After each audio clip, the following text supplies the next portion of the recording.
there. Anyway, so me and my brother, we decided a long time ago that there's going to be lots of pussy at the Eurovision Song Contest. We came to this conclusion because lots of people go there from all around the world. It's pop music, it's bullshit. We thought there'd be some hoes. So we thought, fuck it, one of these days we have to go to Eurovision. Last year it was in Kiev, Ukraine. Ukraine is some of the hottest girls in the world. So we thought, fuck it, we're going to go to Eurovision. This is the year to do it. We're going to go to Kiev.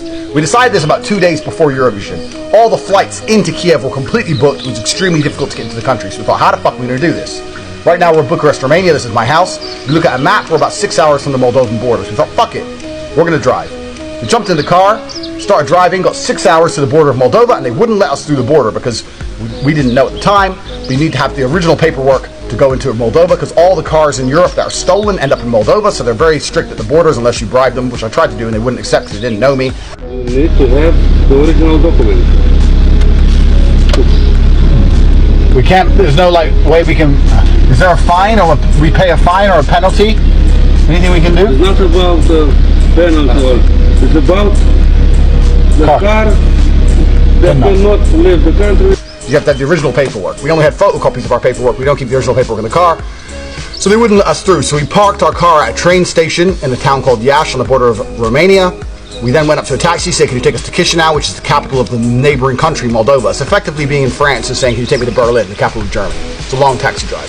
Finally found a guy who would do it. 130 euro. For more money than we should have paid. He took us to Chisinau. When we were in Chisinau, we had to negotiate a way to Kiev. We found an overnight train and we got there. Problem is, on that overnight train, I nearly got robbed. That train is completely mafia run. That train is, you can bribe your way in and out. You don't have to show a passport. You don't have to go through customs. So all the Russian mafia who travel in and out of Romania and Moldova come in and out by train. They do not go by plane. So that's a mafia run train, and that was a very difficult and scary experience.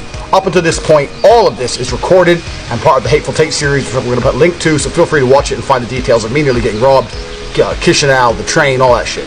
So anyway, the web series ends, Eurovision's over, me and my brother in Ukraine, we got to get out. So like, how the fuck do we get out? All the planes are booked for another week, we don't want to stay in Ukraine for another week.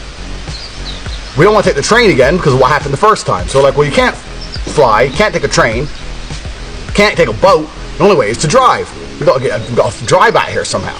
So we're going from taxi driver to taxi driver saying, can you drive us to Romania? And it turns out that Ukrainians at the time, which is now changed I believe, needed a visa to get into Romania. So it was very difficult to find a taxi driver with a visa who was prepared to do a fucking 18-hour drive at a whim.